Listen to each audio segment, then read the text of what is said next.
So, good morning po mga kapatid. Purihin ng Panginoon sa umagang ito. Siguro bago tayo mag-start, shall we pray again? Heavenly Father, we thank you po sa umagang ito na pinagkaloob. Salamat Panginoon sa buhay na pinagkaloob po sa bawat isa.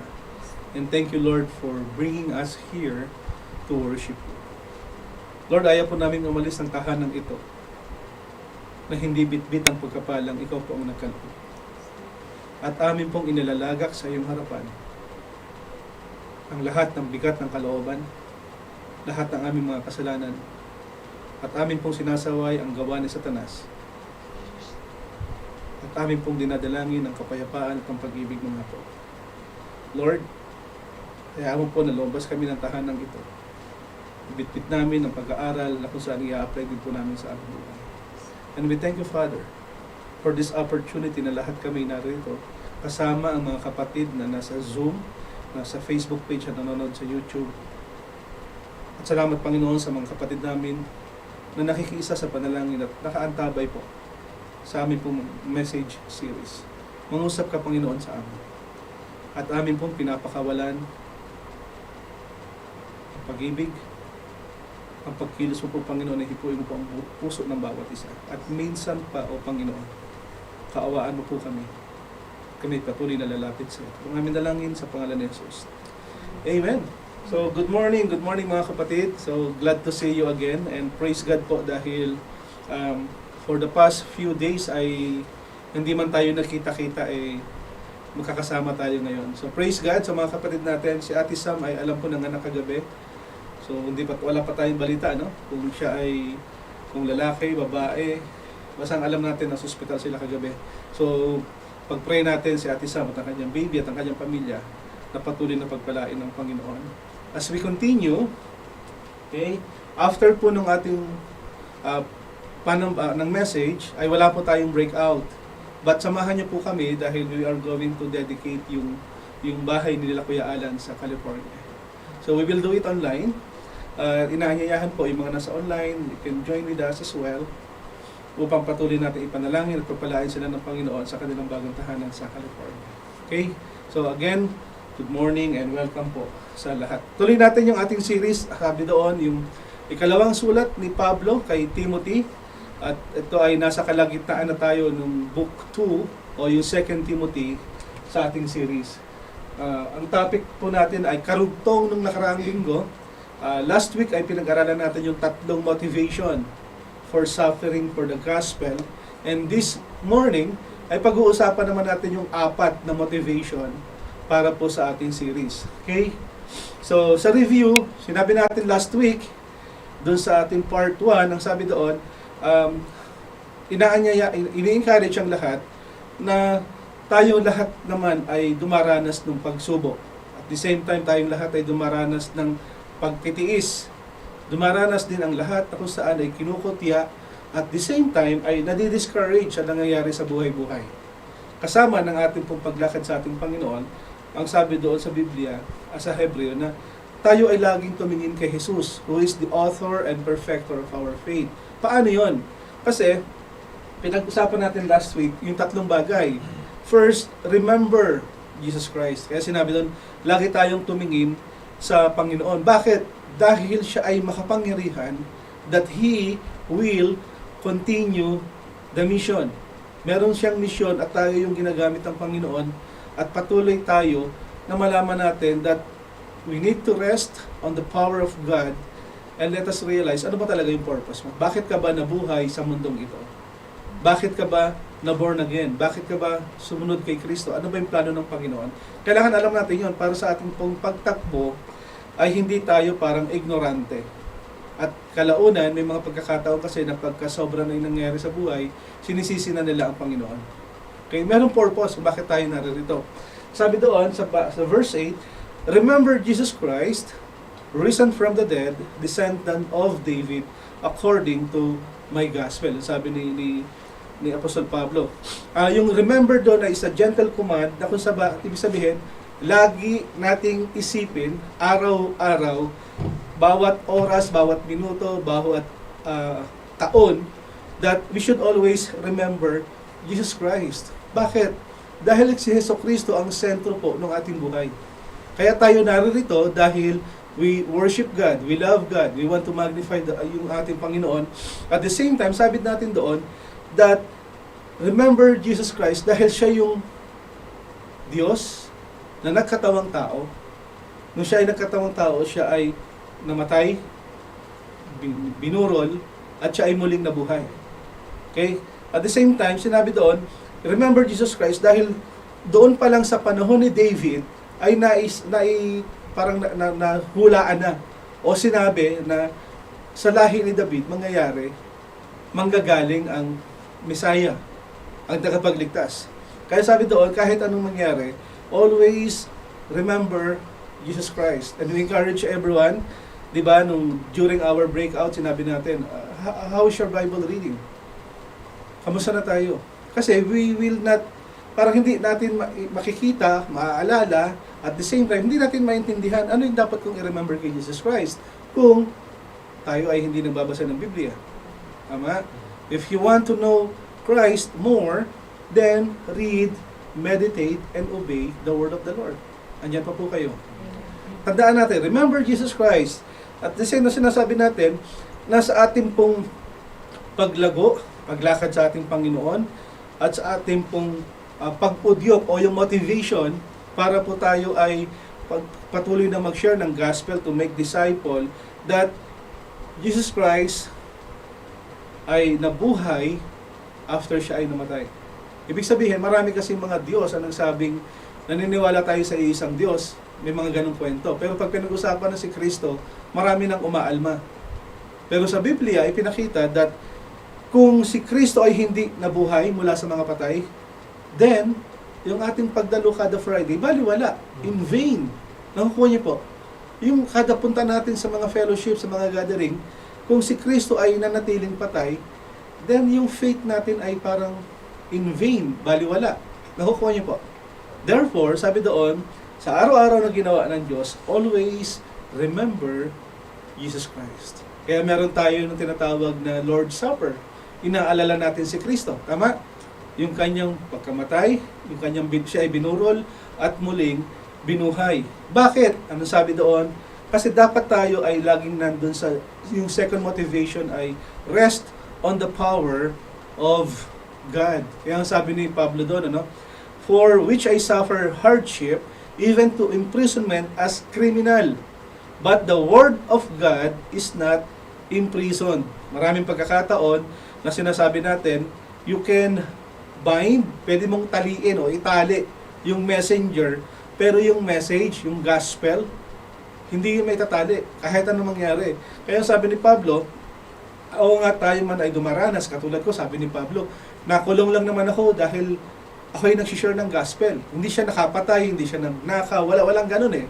Sabi niya, nakulong lang ako dahil, at nagtitiis dahil I share the gospel. Di ba? At alala niyo yung kwento natin last week, na si Patrick Hamilton, di ba? Si Patrick Hamilton sa Scotland, nagkaroon siya ng lakas. May pagkakataon na siya ay sinunog ng buhay. Sinunog siya ng buhay. At the same time, sabi nila, huwag na natin siyang sunugin ng buhay kasi yung mga susunod na tao, huwag na natin sunugin ng buhay kasi parang lalo lang silang naging matapang, at the same time, parang lalong dumami yung nag-share ng gospel. So what they did, gawin na lang natin, yung kanyang abo ay itapon na lang natin sa mga baybay, sa dagat, sa tabi ng dagat, at kung saan nila tinapon. Pero hindi nila alam na yung dagat na yon kumalat yung abo ni Scotland, nung ating po pinag-uusapan, si Patrick Hamilton. Parang ganun din po, ano? You can bind the messenger, but you cannot bind the message. Kahit maraming tao ang dumanas ng namatay, and yet, sa kanilang pagpapatuloy, para itong abo na kumakalat din sa dagat. Nakukuha niyo po. Sabi doon, dumaranas ako ng paghihirap, at ako ay tinuring na parang kriminal, ang ginangyari lang naman ay nag-share ako ng gospel. At sabi niya, but the word of God is not in prison. Hindi natin kaya itong mawalan ka man ng posisyon, Mawalan ka man ng sabihin natin na parang tinatawag na hindi ka na belong sa malaki o maliit na church. But let's continue the mission. At ano yung mission? Make disciple. Nakukuha niyo po. Okay? At sabi ni Pablo, yung ikatlong reason niya, dapat ma-realize natin yung purpose. Ano yung purpose ni Paul? Sabi niya, for this reason, ito yung kanyang purpose, I endure all things for the sake of those who are chosen. Yung chosen ay tayong mga mananampalataya na nakakilala sa Panginoon at sa mga taong mababahagian natin na magiging mananampalataya rin. Yun ang ibig sabihin ng chosen doon. So that they may also obtain the salvation which is in Christ Jesus and with it, eternal glory. Ang dahilan kung bakit tayong lahat ay nagdurusa o nagtitiis for the sake of the chosen. Sa mga taong magiging mananampalataya pa, upang sila man ay magkaroon ng kaligtasan. Nakukuha po. Okay? In other words, dapat ma-realize din nila na yung blessing ng salvation na ating pong ibinabahagi. At yung kaligtasan po, na kung saan tayong lahat ay niligtas ang Panginoon sa kanyang pagkamatay nung siya ay binurol at siya ay muling nabuhay. Kaya naman mga kapatid, nawa ay maging patuloy nating ma-realize yung ating purpose that we, as a follower of Christ, that we have this tinatawag na abundant life. We have John 3:16, for God so loved the world that He gave His only begotten Son. Whoever believes in Him should not perish but have eternal life. Our purpose, my purpose, and your purpose is to share Christ. Nakukuha po. Kaya naman sabi doon, remember Jesus Christ, rest on the power of God, and realize the purpose. And today, this morning, ay dadagdagan pa natin ng 4 na motivation. Okay, kung meron kayong kopya nito, mas mainam. And then, ano pa ba yung 4 na motivation? Basahin natin. Tayo pong lahat ay tumayo at pag-aralan po natin at basahin natin ang salita ng Panginoon. Okay, 2 Timothy 2:11-13. Sige po. It is a trustworthy statement. For if we died with Him, we will also live with Him. If we endure, we will also reign with Him. If we deny Him, He will also deny us. If we are faithless, He remains faithful, for He cannot deny Himself. Tayo po lahat ay makakaupo na. Alam natin na sa kwento ni Pablo na kung saan habang inihintay niya yung kanyang execution sa Roma, way back AD 67, at si Timothy ay nagli-lead doon sa church sa Ephesus. Sabi ni Pablo, I would like to encourage you, Timothy, daranas ka ng mga ganitong pagtitiis, may mga suffering na ganito, and yet, lahat tayo ay daranas ng tinatawag nating hardship. Okay? Katulad ng nangyari kay Pablo. Sabi niya, be strong in faith, stand strong in faith. At sabi ni Pablo, palagi kang mag-rely sa salita ng Panginoon. At sa salitang ito, sabi nga, ito naman yung ating ibabahagi sa iba. Kaya sa panahon natin ngayon ay umabot etong mensahe na kung saan ay nanatili at nagpatuloy si Timothy, si Pablo, diba? Si Silas, si Aquila, si Apollos, di ba? Yung mag-asawa, marami tayo makikita na kung saan lahat sila ay nagpatuloy. Kaya naman, ang sabi ni Pablo, tandaan natin that on the coming days, may mga ilang linggo tayong pag-uusapan natin yung second coming. Okay, yung trials, yung tribulation, kasama rito yon. At sabi doon, sa mga darating na mga panahon, ng mga araw, tandaan mo Timothy, sabi niya gano'n, you should be prepared. Tayo rin naman, maging handa, maging tama yung ating pag-iisip dahil sa mundong ito ay sobrang dilim and spiritually darker. Alam natin sa mundong ito ay wala tayong makikitang parang sabihin natin tunay na pag-asa, tunay na kaligtasan. At sa mundong ito, lahat ay parang temporal, pansamantala lamang. Nakukuha po. And even yung life, yung buhay natin ay pansamantala lamang sa mundong ito. Kaya nga sabi doon ay mas pasalamat tayo sa Panginoon dahil ang kanyang salita ay talaga namang maaasahan. So this morning, pag-usapan natin, ano ba yung ibig sabihin ng it is a trustworthy statement? Yung verse 11. Ang sabi doon, pag sinabi pong trustworthy, ibig sabihin nun ay maaasahan, dependable. Pag sinabing trustworthy ay nasubukan na at nangyari at mangyayari pa. Safe, reliable. Kaya ang sabi ni Pablo, it is a trustworthy statement. Sabi niya, Timothy, tandaan mo, ang salitang ito ay reliable, dependable, and safe. So ano yung pag-uusapan natin this morning? 4 na motivation according to verse 11 to 13. Number 1 is conversion. Number 2 is endurance. Number 3 is judgment. And number 4 is faithfulness. So, conversion, endurance, judgment, and faithfulness. Pag-usapan natin yung conversion. Conversion. Kung babasahin natin yung 2 Timothy 2, verse 11, ay yung part 2 o yung B, ang sabi doon, for, ano daw? If we died with Him, we will also live with Him. Ang 2 Timothy 2, verse 11 to 13, ay hango po ito sa lumang kanta sa panahon ni Pablo. Kanta ito. At yung simula yung unang line ng kanilang kanta, for if we died with Him, we will also live with Him. Ano bang ibig sabihin ng salitang ito? Paano ito makakatulong sa ating pagtitiis? At paano ito makakatulong sa making disciples? Ano magagawa nito? Sinasabi ni Pablo sa verse 11 ito, if we died with Him, we will also live with Him. He's not talking about yung physically dead. Okay? Hindi niya pinag-uusapan yung mamatay ka, yung patay ka. Hindi po. Ang sinasabi ni Pablo dito is, ano yung mangyayari after na ikaw ay ma-born again? What happened after our conversion? Pinapakita dito ni Pablo yung when we became a Christian, nung tayo ay tumanggap kay Kristo, tayong lahat ay binigyan ng new birth. Tama? Yung sabi ng new birth, ikaw ay bagong nilalang, yung relasyon mo sa Panginoon ay nag-ugnay uli. Nakukuha niyo po? Ito na yung sinasabi ni Pablo, na kapag tayo ay nagkakaroon ng water baptism, naalala niyo sa mga na-water baptized na sinasabi natin dito that yung isang tao na tumanggap kay Kristo, anong ginagawa? Nilulubog sa tubig. Anong ibig sabihin nun? Yung kanyang lumang pagkatao ay nililibing.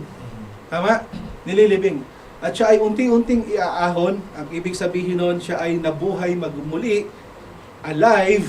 Ibig sabihin, yung lumang pagkatao ay patay na at siya ay isa ng bagong nilalang. Yun ang ibig sabihin niya rito. Kaya may kantang, you live, you died, and may kantang ganon.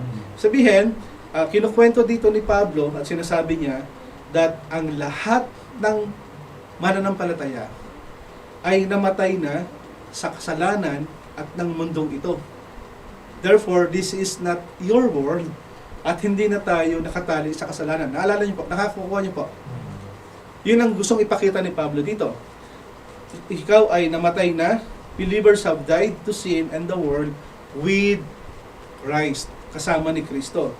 At sa lahat ng tinatawag nating, and will also experience resurrection with Him.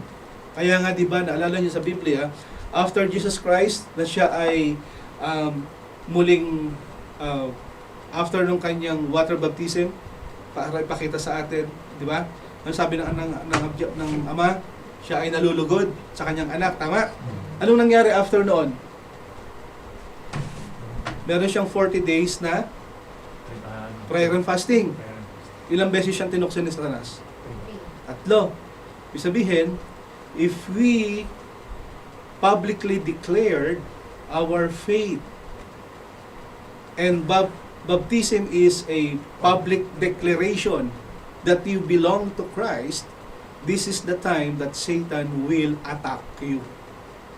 Tutuksuhin ka niya para bumalik ka sa kanya. Nakakuha niyo po? Kaya nung tayo ay pinapakita ni Pablo na kailangan mong mamatay muna sa mundong ito at ikaw ay muling mabuhay. Died and live. Nakukuha niyo po? Sabi doon, if we died with Him, we will also live with Him. Medyo klaro. Okay, mas dagdagan pa natin yung kwento. Sinabi kasi sa Romans 6:5-11, kung okay lang pong sabayan nyo kung magbasa, ng sabay-sabay. Sige po. For, if we have been united in Him in a death like this, we shall stand united in a resurrection like this.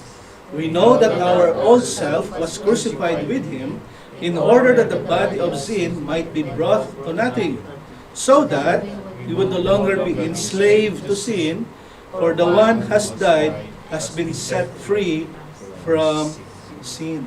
Dito pinapakita ni Pablo that ito yung nangyari nung tayo ay na-convert. Nakuha niyo ba? Ito yung nangyari. Ang sabi doon, when we place yung faith natin kay Kristo, therefore tayo ay tagasunod na ni Kristo. Meron ka lang allegiance, tama? Parang fraternity. Di ba? Merong, pagka ikaw ay nag-publicly declare, ikaw ay member na ng fraternity na ganon. Nakukuha niyo po? Kaya may hising ng ginagawa. So dito ganon din. When you publicly declared that you belong to Christ, therefore, ang sabi doon, ikaw na ngayon ay identified kay Christ. Nakukuha po? We are identified with Him. And the benefits that comes with it. Tayo ay nakakilala kay Kristo. At sabi nga doon, may pakinabang after nung tayo ay na-convert. Kaya sabi doon sa, for if we have been united with Him in a death like His, we shall certainly be united with Him in a resurrection like His. Kaya nung nabuhay maguli si Kristo, yung faith natin ay nabuhay din. Dahil yung Diyos natin ay hindi patay. Nakuha niyo po? Okay. We know, alam natin, na yung lumang Marvin, yung lumang ikaw, our old self ay kasamang naipako doon sa krus. Nakukuha niyo po? Yung lahat ng kasalanang ginagawa mo ngayon, ginawa mo nung nakaraan, at yung gagawain mo pa, sabihin nun, lahat ng ito ay kasamang naipako sa krus. Pero hindi siya lisensya para ikaw ay magpatuloy sa kasalanan. Nakukuha niyo po? Okay. Therefore, sabi doon, old self was crucified with Him in order that the body of sin might be brought to nothing, so that we would no longer be enslaved to sin. For one who has died has been set free from sin. Ito yung nakita ko. As I continue to follow Christ, at nakakaedad na ba? Sa edad at sa pananampalataya. Lahat tayo nakaka-relate. Maraming pagkakataon na yung old self natin, ang gusto-gusto nating matuwa. Madali eh. Halimbawa, mas gusto kong magalit, magmura, at sumigaw. Nakukuha niyo po? Kasi ako yun eh. Luma kong pagkatao ito. Bakit nagagawa ko pa? Yung kasi yung pinakamadaling gawin. Bakit? Mas komportable yung sarili ko at natutuwa ako na ginagawa ko yun. Pero ang sabi, kung ikaw ay kasama ng naipako ni Kristo, meron ka ngayong suffering. May nag-aaway sa katawan mo, yung kabutihan at kasamaan. Nakuha po. Maraming pagkakataon, mas gusto nating ma-please yung ating sarili rather than to please the Lord. Therefore, ang mangyayari sa isang tao, kapag siya ay nakakagawa ng kasalanan, remember Jesus. Ano yung ibig sabihin ng remember Jesus? Na yung buhay mo ngayon ay hindi mo na dapat pinamumuhay. Yung kasalanang ginagawa mo, hindi mo na dapat kinahihiligang gawin. Oo, madaling gawin dahil natutuwa yung sarili natin, pero sino ba yung gusto nating ma-please? Ang sarili mo o ang Panginoon? Yung totoo. Therefore, anong gagawin natin? Magbabago. Paano tayo magbabago? Remember, ano yung ginawa ni Kristo sa iyo? Lahat ng kasalanang meron ka, binayaran niya na yun. Kaya hindi mo na yun dapat pinagpapatuloy. Eh hindi, kasi tao lang ako, pasensya na, ikaw man din ay tao din. Oo, tao ka. Pero hindi na ikaw yung pangkaraniwang tao. May plano ang Panginoon sa iyo. Kaya sabi doon, yung kasalanan, lahat ng ito ay pinako. Nakukuha niyo po. Kasama na yun, nahugasan. Kaya yung lumang pagkatao ay nilibing. At yung bagong Marvin ay muling nabuhay. Resurrection. Like Jesus. Nakukuha niyo po. So kung tayo ay nasisilat, kung tayo ay nagkakamali, kung tayo ay patuloy minsan na parang normal na yung ginagawang kasalanan, teka muna. Remember Jesus. Nakukuha po. Andyan pa kayo. Sa mga nasa online, thumbs up lang po. Remember Jesus. Kasi nga po, hindi na tayo dapat ay nabubuhay sa kasalanan dahil wala na tayong kapangyarihan ito. At ang kumokontrol sa atin ay hindi na yung sarili natin, kundi ang ating Panginoon. Tayo ay tayong lahat ay bagong nilikha. At nung tayo ay tumanggap kay Kristo, meron tayong banal na espiritu. Yung banal na espiritu ay nag-i-indwell sa atin. Ano ibig sabihin nun? Siya yung katibayan that you belong to Christ. Nakukuha po. Kaya napakapangit pakinggan yung, si Marvin, Christian pala yun. Nakukuha niya yung salitang tono. Pero yung, si Jeff, Christian yan. Kahit ang dami ng pinagdadaanan yan, maririnig mo pa rin, praise the Lord. Kaya tayo nauso nung way back 90s. Pagka sinabing born again, praise the Lord eh. Di ba? Tapos pag bumalik sa dating ugali, hindi born again, burn again. Way back 90s, 80s, yun ang kwentuhan eh. Therefore, kung tayong lahat ay pinanahanan ng banal na espiritu, ibig sabihin that this man and woman belong to Christ. Nagigets po? Parang inaantok na si Kuya Layo nila. Andiyan pa ba? Kaya sabi doon, verse 8 and 11, sabi doon sa 8, now, if we have died with Christ, we believe that we will also live with Him. Sa 11, so, you must also consider yourselves dead to and alive to God in Christ. Nakukuha niyo po yung linaw ng kwentuhan. Nakukuha po. Amen. Ayan sabi doon sa verse 9, we know that Christ, being raised from the dead, we will never die again. Minsan lang ipako si Kristo sa krus. Bayad na yung kasalanan natin sa lahat ng mga nananampalataya sa Kanya. Death no longer dominion over Him, for the death He died to sin once and for all. Para sa kasalanan nating lahat, but the life He lives to God. Nakuha po. Yung buhay na meron tayo ngayon, kaya tayo na born again dahil sa ginawa ni Kristo doon sa krus ng Kalbaryo.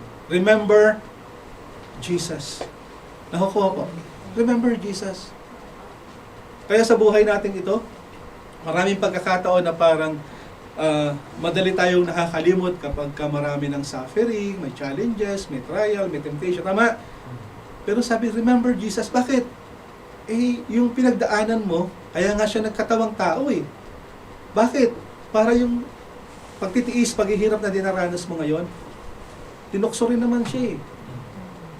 Di ba? Hindi, marami akong kaibigan to. Si Jesus, yung mga taong sabi sa kanya, hallelujah, Hosanna to the highest, sila rin yung sumigaw na ipako siya sa krus eh. Pagkakanulo ka din. Nakukuha po.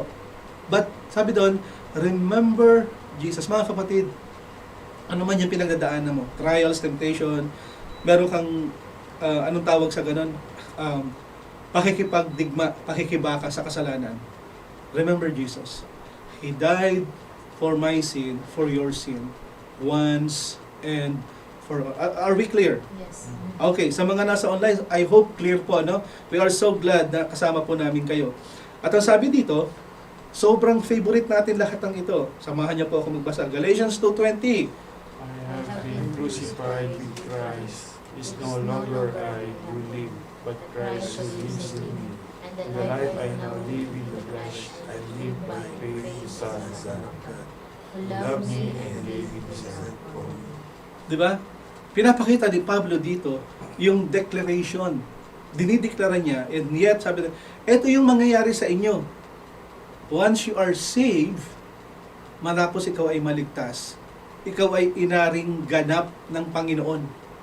Akin to, anak ko to, si Israel, si Jeff, si Dex. Diba? Akin to, anak ko to. Nag-indwell yung Holy Spirit sa kanila eh. Meron silang marka. Ano yung marka? That He belong to Christ. Nakukuha niya po. Sabi doon, dinideclare, we are saved, justified, paano daw? By placing our faith in Christ. Hindi ito para sa lahat. Yung Galatians 2:20. Galatians 2:20 is for all men and women who place their life in Christ, their faith in Christ. Bakit natin dapat ilaga kay Kristo? Kasi siya yung namatay sa ating kasalanan, binurol at siya ay muling nabuhay para sa ating mga kasalanan. Nakuha niyo ba? That is our faith in Christ. Meaning to say, pinako akong kasama ni Kristo at yung buhay na meron ako ay hindi ko na ito pinamumuhay. Okay? Yung buhay na meron ako ngayon, sa katawang ito ay pinamumuhay ko through the Son of God. Bakit daw? And this is the motive. Who loved me and gave Himself for me. Nakita niyo yung motive ni Christ? May plano siya sa buhay mo. Mga kapatid, kahit yung mga sa online, merong plano ang Panginoon. At ang plano niyang ito ay sobrang ganda. Huwag nawang agawin ni Satanas. Dahil parang ayokong tanggapin, tsaka na lang. Nakukuha niyo po.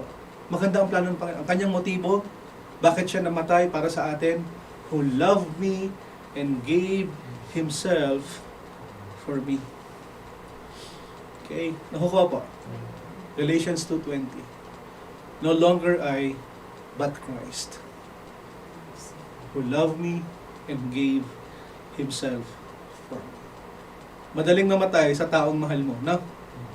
Lalo pagka ikaw ay tatay, willing akong mamatay para sa anak ko, sa asawa ko. Pero mamamatay ka doon sa napakasamang taong kapitbahay mo, hindi siguro. Nakukuha niyo po. Pero si Kristo namatay sa lahat. Kaya hindi mo pwedeng sabihin, sobrang sama niya, hindi yan, wala yan, hindi yan tatanggapin ni Kristo. Hindi po. Lahat tayo ay hindi qualified. All have sinned and fall short for the glory of God. Klaro.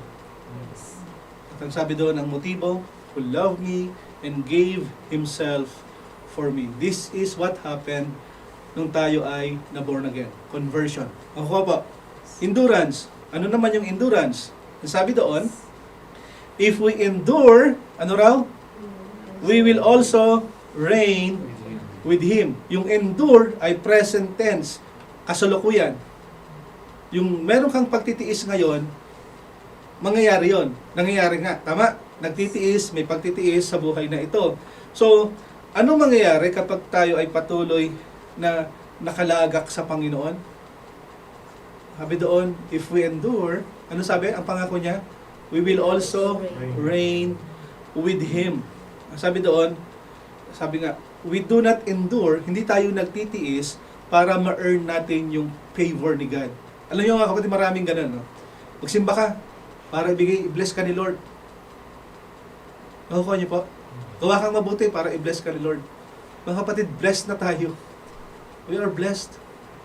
Kaya ka lang nagsisimba, kaya ka gumagawa sa Panginoon, dahil ito yung resulta ng iyong pagmamahal kay Kristo. Pero kung ikaw ay magsisimba, magmi-ministry, o gagawa ka ng mabuting bagay to earn, para maging okay ako kay Lord, eh hindi naman kayang suhulan ng Panginoon. Nakukuha po. Sabi doon, if we endure, kung tayo ay nagtitiis, we will also reign with Him. Ang ganda ng sinabi dito.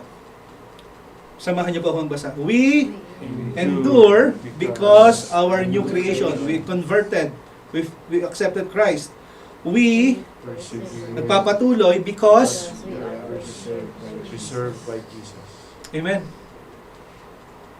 Kaya tayo nagpapatuloy kasi naipreserba tayo ng Panginoon. Iniingatan ka niya. Kaya tayo nagtitiis dahil sa tayo ay bago ng nilalang. At kaya tayo nagpapatuloy dahil inaalagaan tayo ni Jesus. Nakukuha niyo po? Andyan pa kayo? Ang sabi doon, ang pangako ng Panginoon ay tayo ay maghaharing kasama niya. Kaya naman nawa ay patuloy na sabi nga ay mag-motivate sa ating lahat yung pribilehiyong kasama na pinagkakaloob ng Panginoon. Sa totoo lang mga kapatid, hindi naman talaga natin kayang mag-endure, magtiis para maging matuwid sa Panginoon. 613 ang law sa Biblia. 10 lang ang ibinigay ng Panginoon. Yung 10, hindi mo pa masunod. At hindi pa nga natin kabisado. Therefore, wala talaga tayong karapatan. Nakuha niyo po, 613 yung law. And we are not qualified to follow all of it. Ano sabi sa James? Nasunod mo man yung siyam, bumitaw ka sa isa, hindi mo pa rin nasunod yung 10. 613, kaya natin. Nakukuha niyo po? There's no good. Parang kahit ikaw na yung pinakamabuting tao, hindi ka pa rin perfect. At the moment na sinabi mong perfecto ka, mag-ingat ka. Baka hindi ka talaga perfecto. Meron lang, may karapatan si Mang Perfecto, kasi pangalan niya yun. Pero hindi pa rin siya perfect. Okay? We endure because we've been made right with God. Tayo ay inaring ganap ng Panginoon. Anak ko to dahil sa ating pananampalataya kay Kristo. Nakukuha niyo po? Kaya nga naman sa ating patuloy na pagtitiis, continuing endurance, sabi doon, tayong lahat ay kailangang magpatuloy. We persevere. Bakit? Because Christ preserve us. Bakit ba sa dami-dami ng problema, sa dami ng mga pinagdaanan, maraming kahihiyan, maraming kapalpakan, bakit nakakatayo ka pa rin? Dahil kay Jesus. Remember Jesus. May plano siya sa iyo eh. At ang gusto ng Panginoon, bangon. Okay na dumanas ang pagtitiis, pero iingatan naman kita eh. Nakukuha niyo po. Okay. Kaya nga sabi doon, if we endure with Him, we will also reign with Him. Parang sinasabi dito, parang yung, kanina yung conversion, we died and live with Him. Nakukuha niyo? In verse 11, yung 12 ay parang ganun din. If we endure, pagtitiis, hanggang sa ikamatay mo na yung pagtitiis, and you will live with Him. You will also reign with Him. Magkasama yung dalawang ito. A very positive motivation na ipinapakita ng Panginoon. Kaya naman, sa mga taong patuloy na merong lakas para magtiis, sa mga taong laging nagtitiis alang-alang kay Kristo, sabi doon, oo nga, halos ikamatay natin yung pagtitiis. Ang kagandahan nito, He will also reign with Him. You and I. Darating ang panahon na yung pagtitiis mo ay matatapos. Yung lahat ng kahihiyan sa mundong ito, matatapos yun. Pagdating ni Kristo, kung tayo ay kasama ni Kristo, if we have a right relationship with Christ, sabi doon, we will also reign with Him. Nakakuha po. Kaya naman mga kapatid, sa mga taong totally dininay si Jesus Christ, ayoko, saka na ako mananampalataya. Ayoko ng mga born again na yan. Ayoko sa Father's house. Ayoko sumunod kay Kristo.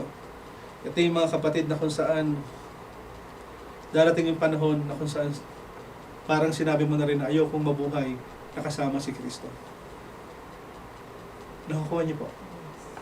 Kasi hindi, i-deny mo siya ngayon, and yet darating yung time na He will deny all you also. Tingnan natin.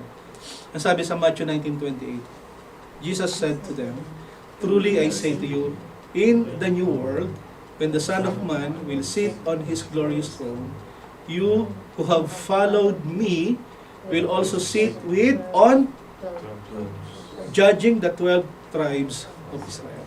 Yung 12 apostol na tinawag ni Kristo. Sabi doon, you who have followed me, ikaw na sumunod sa akin. Ano sabi? Uupo na kasama ng 12. 12 thrones. At yung bansang Israel ay nakati sa 12 tribo. Kasama tayo. Nakukuha niyo po. Okay. Anong ibig sabihin nun? Sinasabi nga dito na darating ang panahon na kung saan tayong lahat na naniniwala kay Kristo, tayong lahat na naglagak ng ating faith sa Kanya, hindi naman talaga natin kaya iligtas yung sarili natin. But God can. Kung babasahin, assignment po ninyo, basahin po ninyo ang Revelations 20 and 21. Pinapakita po doon sa Revelations 20:21 yung new heaven and new earth, yung new Jerusalem. At kasama rito, sabi doon, Revelations 12, sabi doon, And the wall of the city had 12 foundations, and on them were the 12 names of the 12 apostles of the Lamb. Revelation 21. Jesus has revealed to these men that they will have more than just treasure in heaven. Okay? They will occupy thrones and position of great responsibility and power alongside with Jesus. Sa lahat ng nag-endure, okay, yung lahat ng nagtiis, we will also reign with Him. Pagdating ng huling panahon, kasama ng 12 apostol, 12 thrones, we will also sit alongside with them. Nakukuha niyo pa that after this life, meron pa tayong buhay na hinaharap. At yung buhay na ito, katulad ng ipinangako, we will also reign with Him. Judgment, number 3. Sabi doon, if we deny Him, He will also deny us. Dito pinapakita po that many who profess faith in Jesus, but they don't have Jesus in their lives. Ito yung mga tao, yeah, born again ako. Nagsisimba naman ako. Diba?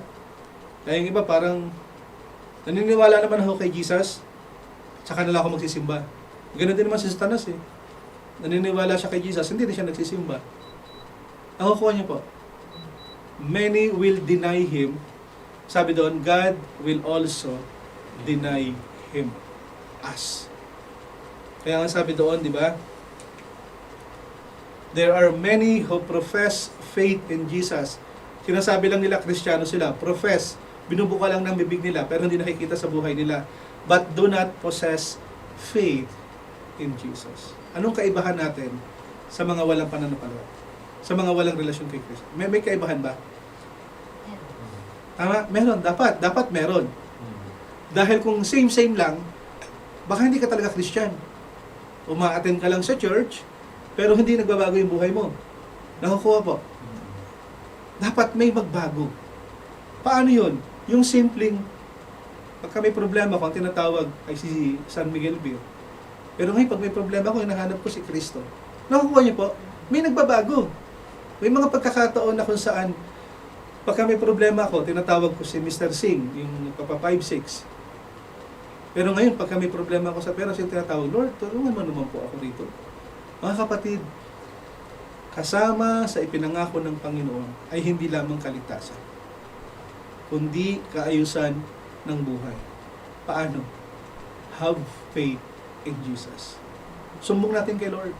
Remember, Jesus. Nakukuha po. Dahil ayaw natin dumating yung time that we profess. Hindi, member ako ng Potter's House. Nanonood pa nga ako sa YouTube. Pero, may kaibahan ba? Baka wala ka naman talagang buhay na kasama si Kristo. On the day of judgment, sa pagdating ng Panginoon, alam natin that yung judgment is ultimately up to God. Diyos lang ang nakakaalam kung talagang ikaw ay Kristiyano o hindi. But while we are still on earth, makikita mo ang tunay na tagasunod ni Kristo. Meron siya ng manifestation ng fruit of the Holy Spirit. Nakukuha po. Andyan pa kayo. Sabi ni Timothy, ni Pablo, Timothy, on the last day, only God knows kung sino yung sa Kanya. Nawa ay magbigay ito sa iyo ng motivation that continue to make disciple. If we deny Him, He will also deny us.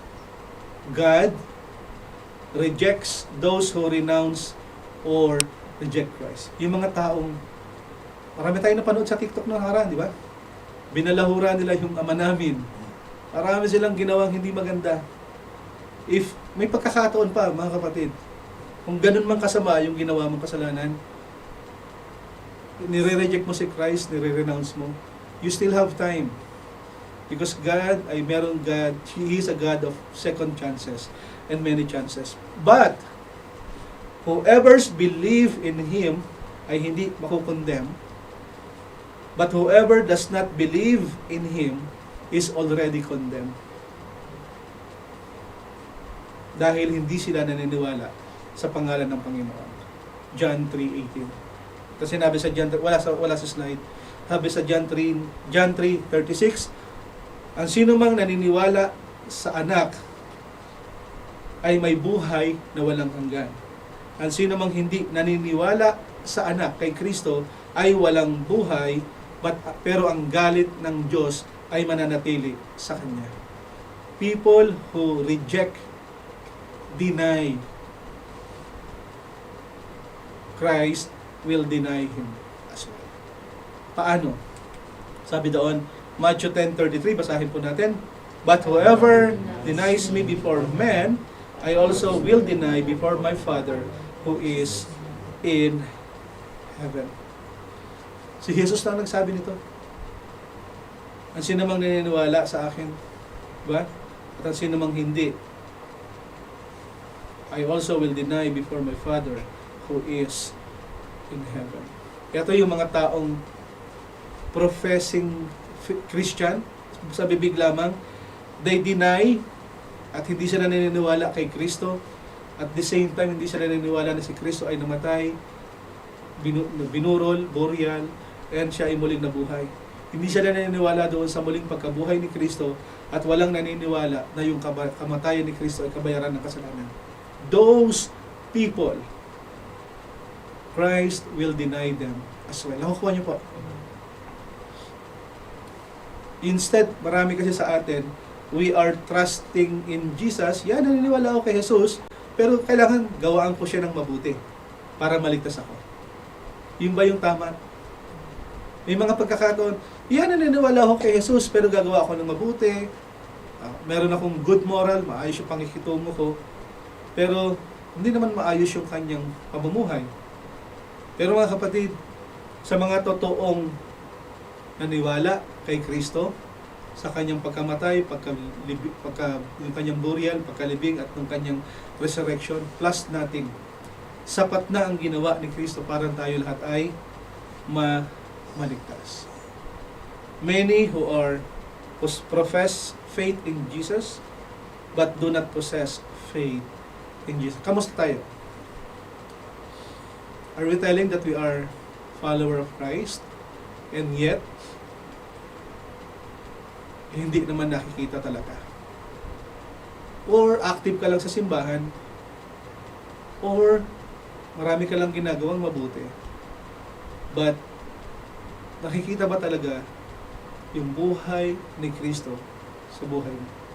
Nakuha niyo po. Check natin sa Panginoon. Lord, baka nagpo-profess lang akong member ng Patters, pero hindi naman pala ako. Di ba? Pinag-uusapan natin yung langit, pero baka hindi ka kasama papuntang langit. Nakuha niyo po. Baka wala kang visa papunta doon. At yung visang kailangan mo ay si Kristo para makapunta ka ng langit. Nakuha po. Pinag-uusapan natin yung kontrata sa trabaho, di ba? Baka wala ka pang kontrata sa Panginoon. Baka pa nag-expire yung contract. Hanggang dito ka lang sa lupa, hindi ka kasama sa langit. Are we okay so far? Matthew 7:21 to 23. Ito na yung deny. Okay lang pong basahin natin? Okay. Not Everyone who says to me, Lord, Lord, will enter the kingdom of heaven, but the one who does the will of my Father who is in heaven. on that day, many will say to me, Lord, Lord, did we not prophesy in your name, and cast out demons in your name, and do many mighty works in your name? And then I will declare to them, I never knew you. Depart from me, you workers. Many profess that they have faith in Jesus, and they do not possess faith in Jesus. Many people will deny Him, yung ginawa niya sa krus. Pero wala naman talaga silang proof that they have Christ in your life. Nawag-nawa, mga kapatid, dumating sa pagkakataong pagdating ng Panginoon, ang sasabihin niya sa iyo, umalis ka sa harap ko, hindi kita talaga kilala. Kahit sabihin mong active ako, kahit sabihin mo linggo-linggo ka nagsisimba, umaatin pa ako ng prayer meeting, umaatin pa ako ng Fat Tuesday, nagbibigay naman ako ng abuloy, pag may lumalapit, tinutulungan ko, wala akong minumura, wala akong minamaltrato. Ang sagot sa langit ay hindi naman lahat ng iyon. Ang sagot sa langit ay yung iyong pananampalatayang inilagak kay Kristo. Do you have Christ in your heart? Amen? Mahirap marinig pagdating ng panahon. Depart from me, I never knew you, you workers of lawlessness. Judgment. At ang sabi doon sa 1 John 2:19, they went out from us, but they were not of us. For if they had been of us, they would have continued with us. But they went out, that it might become plain that they are all are not of us. Baka akala mo lang belong ka, pero hindi naman talaga. Ito yung babala. How 1 John 2:19 describe yung mga antichrist, yung mga false teachers. Kung kasama kayo doon sa group chat natin ng PHA Servant, may mga pinost kami doon mga video. Please watch it. Huwag kayong maniwala doon sa mga false teachers na naipakita doon sa video. Okay, please, if you have time, balikan nyo yung PHA Servant, lahat tayo nandoon naman. It's only a 15 minutes video, but it will help you a lot. Nako po, baka kasi akala mo lang pero hindi naman pala. Sa mga tao na they abandon their faith, pero wala naman talagang evidence that they are belong to Christ, baka sabihin sa iyo ng Panginoon, depart from me, I never knew you. Ikaw na gumagawa ng kasamaan. Nakakuha po. At minsan kasi ang sukatan natin ng kasamaan ay yung kapitbahay, ano? Ay, mas masama sa akin yun. Masama. Hindi po, sa harap ng Panginoon, lahat tayo ay masama. Kung susukatin mo man ang kabanalan ng isang tao, sukatin mo yung kabanalan ni Kristo. Huwag niyong tingnan yung katabi, kapatid, kakilala, kaibig. Walang ganon. Kaya nga sabi ng mga kapatid, tayo na mga belong kay Christ, makita nawa sa atin at hindi tayo dumating sa panahon that God will judge us. I hope everyone ay motivated that pagdating ni Kristo, ang gusto ko lang marinig ay ano, well done, my good and faithful son. Gusto niyo marinig sa Panginoon yun? Amen. That would be our super crown. Sabihin sa'yo ng Panginoon, alika. Nagigets po. Okay. Kaya nga sabi doon, panghuli, faithfulness. Faithfulness. Ang sabi doon, if we are faithless, He remains, ano daw? Faithful, for He cannot deny Himself. Actually, isa ito sa dilema ng maraming mananampalataya. At meron akong sobrang malapit na kakilala. Okay? Wala siya sa Potter's house. Yung kapatid na ito ay alam ko siya ay Christian. Kasama ko itong manalangin. Sa isang church kami nagsisimba dati. And yet dumating sa buhay niya na kung saan, I don't know kung anong nangyari. But nung kinukwento niya na yung buhay niya sa akin, nasabi ko, parang may mali. May pamilya ka, at may tatlo kang nilalandi. Yun ang, parang, kung anong ginagawa niya. Sabay-sabay. Alam mo sabi niya sa akin? Christian naman ako. Christian daw. Ngayon, sabi, binanggit niya ito. Kahit hindi ako tapat, sabi doon, He remains faithful. Liligtas ako ng Panginoon. Christian daw siya. Ano sabi niya? Tsaka na lang ako magbabago pagka-feel ko na. Nakakalungkot. Dahil dumarating minsan sa buhay ng isang mananampalataya na pati yung salita ng Panginoon ay naaalipusta. Ginagawang license to sin. Nakukuha niyo po. He remains faithful naman eh. Yes, He remains faithful. Pero sa Kanya ka ba talaga? Yung faithless na sinasabi dito ay, remember si Pedro, ilang beses niyang dininay si Christ? 3. At nung dininay niya si Christ, siya ay nagbalik loob sa Diyos. Tama? Ibig sabihin yung faithless dito, ang ibig sabihin ay temporary. Temporal. Parang tayo. Maraming pagkakataon that we struggle. At maraming pagkakataon, nararanasan din natin yung faithless. Nag-worry tayo. We are anxious. Nabibigatan. Madalas yung may tanong, may Diyos ba talaga? Faithless. Panginoon, kailan ba ako aahon sa kahirapang ito? Lahat na lang nung sama ng loob. Faithless. Temporal. Nakukuha niyo po? Yung buhay mo ngayon, yung buhay natin ngayon, kailan ba magbabago tong kapitbahay ko? Ang sama-sama, pag nakikita ko, kumukulo yung dugo ko. Faithless. Temporal. Temporary. Most of the time, yung binabanggit na if we are faithless, hindi ibig sabihin wala kang pananampalataya. Pero may mga pagkakataong ikaw ay minsan ay nasisilat, may mga pagkakataong imbis na magpasalamat, nagmumura ka, may mga pagkakataon na kung saan imbis na manalangin ka, nag-worry ka, faithless. You are anxious, you are troubled, anger, something, alam niyo yung sinasabi ko? Those things are temporal.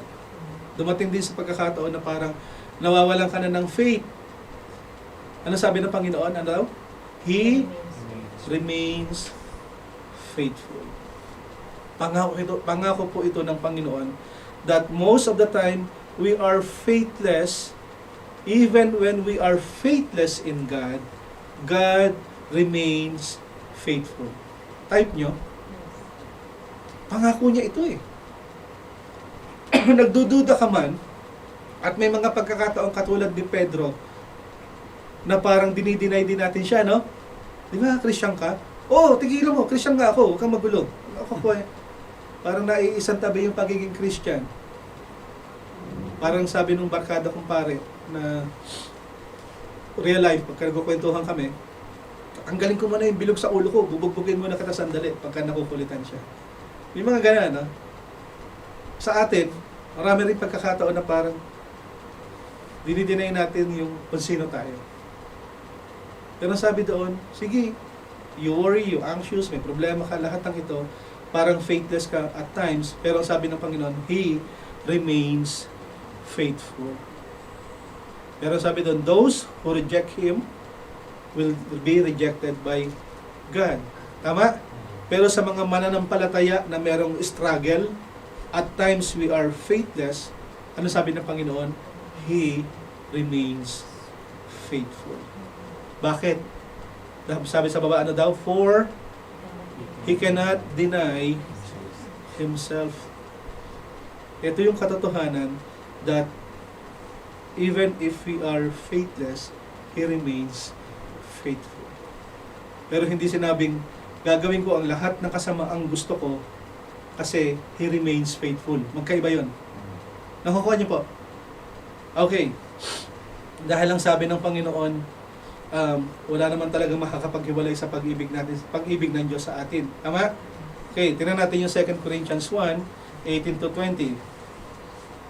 Basahin po natin. As surely as God is faithful, our word to you has not been yes and no. For the Son of God, Jesus Christ, whom we proclaim among you, Silvanus and Timothy and I, was not yes and no. But in Him, it is always yes. For all the promise of God find their yes in Him.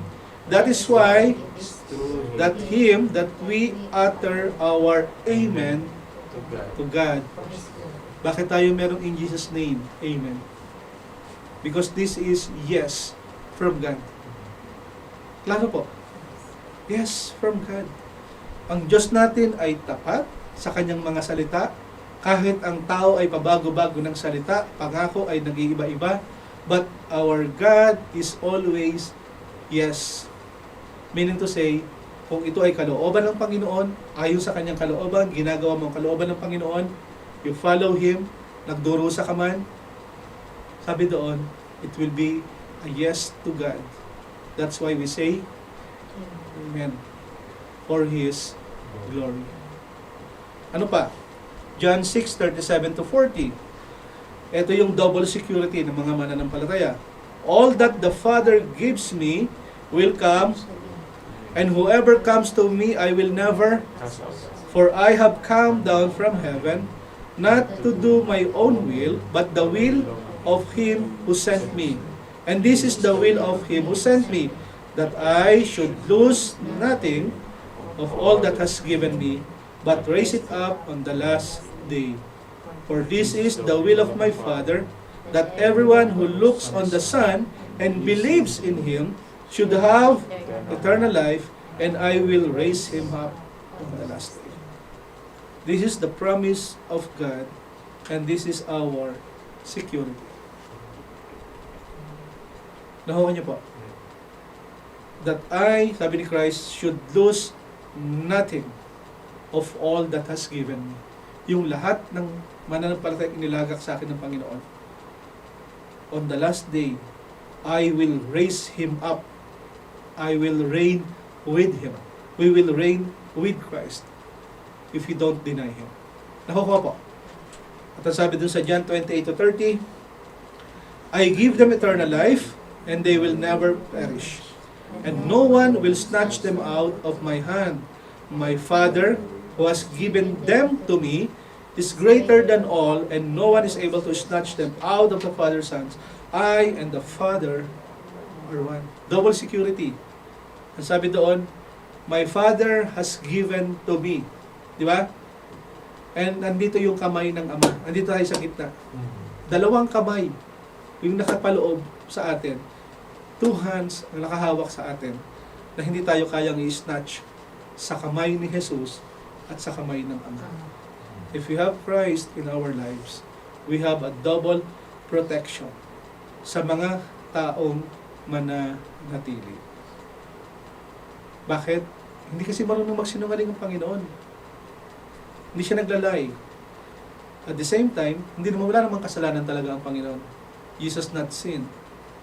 At ang sabi doon, tingnan natin palagi yung security na pinagkakaloob ng Panginoon. Ang lahat ng pangako ng Panginoon ay para lang sa mga taong nananampalataya sa Kanya, nakaranas ng kaligtasan. At ang sabi ng Panginoon, yung kaligtasang meron ka, kailanman ay hindi mawawala. If you truly believe and you have faith in Christ Jesus. Nakikets po mga kapatid? Parang gusto nyo na matulog Ephesians 1, ilang slides lang, 13 to 14, basahin po natin. In Him, when you heard the word of truth, the gospel of your salvation, and believe in Him, ano daw? We're sealed with the promised Holy Spirit. Ano raw ang trabaho nun? Who is guarantee of our inheritance until we acquire possession of it to the praise is meron tayong banal na espiritu.